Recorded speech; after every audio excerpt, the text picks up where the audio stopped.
Hello, നമസ്കാരം ഇടാ. എല്ലാവർക്കും സുഖല്ലേ? നമ്മുടെ ട്രക്കിന് വല്ലാണ്ട് ഇപ്പൊ ഓട്ടം കുറഞ്ഞു. എന്താ വെച്ചാൽ സാമ്പത്തിക മാന്ദ്യം, നമ്മുടെ മറ്റേ റെസ്ട്രിക്ഷൻ എന്നൊക്കെ നമ്മൾ ഓമന പേരിട്ട് വിളിക്കില്ലേ, ആ സാധനങ്ങൾ വന്നു. അപ്പൊ എന്താ വെച്ചെങ്കിൽ ഓട്ടം ഒന്ന് താഴെ പോയി. നമുക്ക് പിടിച്ചു നിൽക്കണം, നമ്മൾ പിടിച്ചു നിന്നേ പറ്റൂ. ഏഹ് അപ്പോൾ നമ്മൾ അതിന് വേണ്ടിയുള്ളൊരു സംഭവമായിട്ട് നമ്മൾ ട്രക്കിൽ നിന്ന് കുറച്ച് നാളത്തേക്ക് ഒന്ന് ഇറങ്ങിയിട്ട് നമ്മുടെ ഊബർ അക്കൗണ്ടൊക്കെ ഒന്നാണ് ചാലു ആക്കിയിട്ടേ നമ്മൾ സംഭവം അങ്ങ് തുടങ്ങി.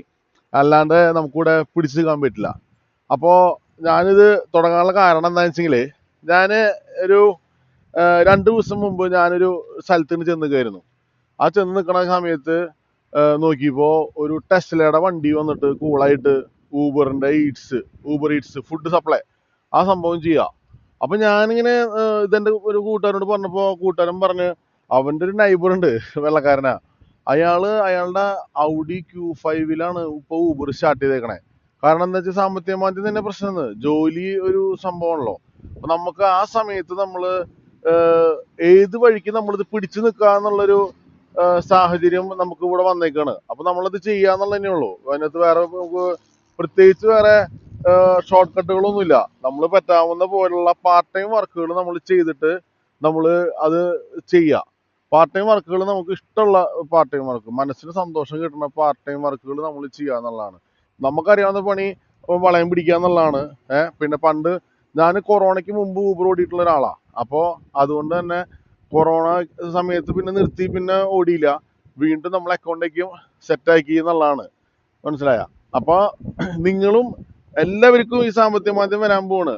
കാരണം എന്താ വെച്ചെങ്കിൽ ഒരുമാതിരിപ്പെട്ട വെയർ ഹൗസുകൾ, കാര്യങ്ങൾ, ഇങ്ങനത്തെ എല്ലാ സ്ഥലങ്ങളിലും അത്യാവശ്യം ഇപ്പോൾ നമുക്കറിയാവുന്ന കൂട്ടുകാരന്മാരേക്കും പണി അത്യാവശ്യം ഒന്ന് പോയി കിട്ടിയിട്ടുണ്ട്. അപ്പോൾ ആ ഒരു ലെവലില് രാജ്യം അത്രയും മോശപ്പെട്ട ഒരു സാഹചര്യത്തിലേക്ക് പോണ സമയത്ത് നമുക്ക് പിടിച്ചു നിൽക്കാനായിട്ടുള്ള നമ്മുടെയുള്ള അറിയാവുന്ന ബാക്കി പണികൾ ചെയ്യാനായിട്ട് മനസ്സ് നമുക്ക് ഉണ്ടായേ പറ്റൂ. ആ കാര്യത്തിൽ നമ്മളിവിടെ വെള്ളക്കാരെ നമ്മൾ കണ്ടു പഠിക്കുക തന്നെ വേണം. മനസ്സിലായ? അവർക്ക് ഒരു കാര്യം വേണം, അവർക്ക് സർവൈവ് ചെയ്യേണ്ട ഒരു സിറ്റുവേഷൻ ഉണ്ടെങ്കിൽ അവരത് എന്ത് വില കൊടുത്തും അവർ ചെയ്യും. അതിനകത്ത് പിന്നെ അവർക്ക് ദുരഭിമാനോ അങ്ങനത്തെ സംഭവങ്ങളൊന്നുമില്ല. അവരത് മെനക്കെട്ട് അവരെ ടാർഗറ്റ് ചെയ്തിട്ട് അവരെ സാധനം പിടയ്ക്കും. ഇപ്പോൾ ഒരു ലക്ഷറി വണ്ടിയാവും ചിലപ്പോൾ മറ്റേ ടെസ്ല അല്ലെങ്കിൽ ഔഡി, BMW, ബെൻസ്, എന്ത് പണ്ടാറാണെങ്കിലും അവർക്ക് അതൊന്നും വിഷയമില്ല. അവരെ സാധനങ്ങൾ ചെയ്യും. അത് കഴിഞ്ഞാൽ ഡീറ്റെയിലിന് കൊടുത്തിട്ട് വീണ്ടും അവരുടെ ഫാമിലിയായിട്ട് അവർ എൻജോയ് ചെയ്യും. മനസ്സിലായ? അപ്പോൾ നമ്മളും അതേപോലെ തയ്യാറാവണം. ഞാൻ അത് പറയാനുള്ള മെയിൻ കാരണം എന്താണെന്ന് വെച്ചെങ്കിൽ നമ്മൾ പ്രത്യേകിച്ച് വണ്ടി ഓടിക്കണം നമുക്ക് ആദ്യമേ ഈ സാമ്പത്തിക മാന്ദ്യം വന്ന് പിടിക്കുമ്പോൾ ആദ്യം ഈ കമ്മോഡിറ്റി എന്താ പറയുക, ഈ സാധനങ്ങളുടെ പ്രൊഡക്ഷനും മാനുഫാക്ചറും കാര്യങ്ങളിലേക്ക് ഒന്ന് കുറയും. അത് കുറയുമ്പോൾ ഓട്ടോമാറ്റിക്കലി അതിൻ്റെ റോ മെറ്റീരിയൽസ് കൊണ്ടുവരുന്നതും ഫൈനൽ പ്രൊഡക്ട്സ് കൊണ്ടുപോകുന്ന ആൾക്കാരൊക്കെ നമ്മളാണ്. അപ്പോൾ നമുക്കാണ് ഇതിൻ്റെ ചെറിയ രീതിയിൽ ഫസ്റ്റത്തെ കാറ്റഗറിയിൽ നമ്മൾ കയറി പറ്റും. ഇതിൻ്റെ ഉള്ളിലേക്ക് നമ്മുടെ വരുമാനം കുറയും.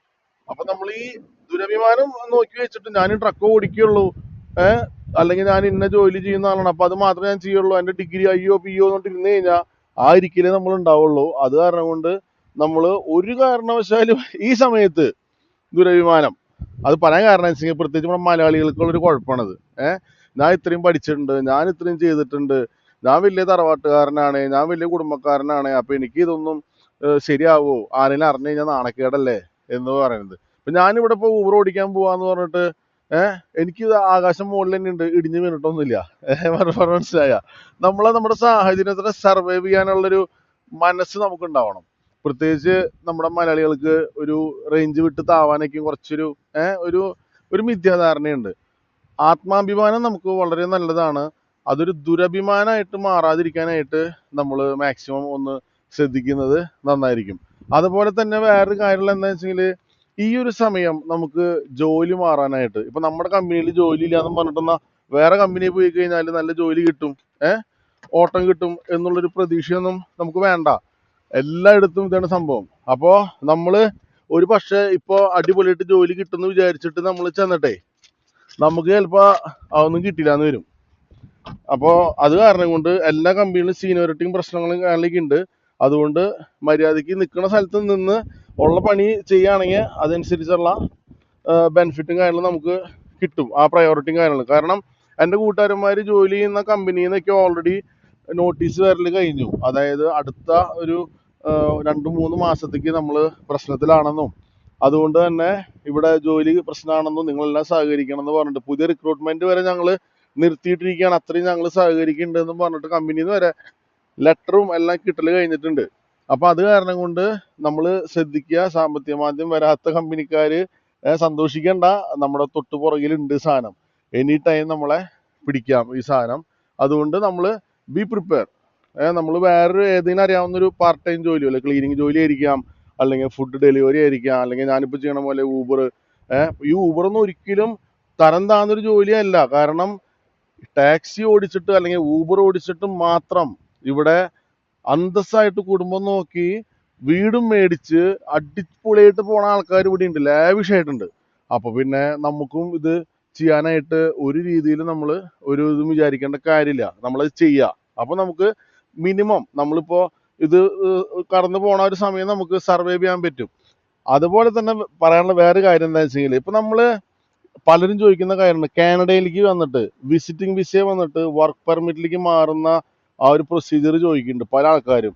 സത്യം പറഞ്ഞാൽ എനിക്ക് അതിനെപ്പറ്റി വലിയ ധാരണയൊന്നുമില്ല. പക്ഷെ ഒരു കാര്യം ഞാൻ പറയാം, നമ്മള് വിസിറ്റിംഗ് വിസ വന്നിട്ട് ഒരു എംപ്ലോയറെ നമ്മൾ കണ്ടെത്തി അവര് നമ്മളെ സപ്പോർട്ട് ചെയ്താലാണ് നമുക്ക് ഈ പരിപാടി നടക്കുക.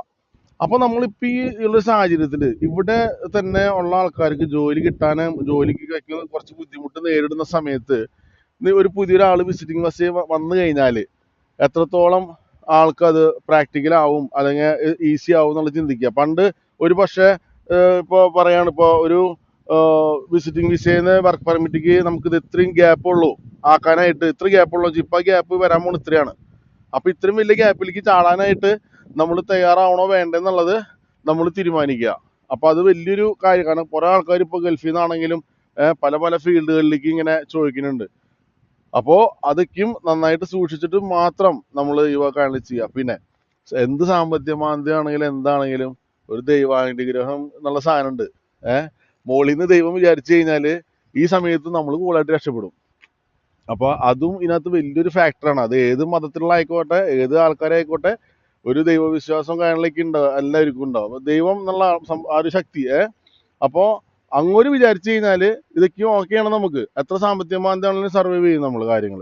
അപ്പോ ഈ ഒരു കാര്യം നമ്മളിപ്പോ എന്തെങ്കിലും നമ്മൾ ഊബറിലേക്ക് നമ്മൾ തിരിയാൻ പോകണം. ഇപ്പൊ അടുത്ത നമ്മൾ സ്റ്റിക്കറൊക്കെ ഒട്ടിച്ച് നമ്മളങ്ങ് ഇറങ്ങും.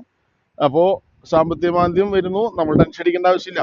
നമ്മൾ അടിപൊളിയായിട്ട് നമ്മൾ പ്രിപ്പയർ ആവും, നമ്മൾ തയ്യാറാവുക. ഇതിനെ പണ്ട് നമ്മൾ കൊറോണ വന്നു, അപ്പോൾ നമ്മൾ ഡീൽ ചെയ്തു.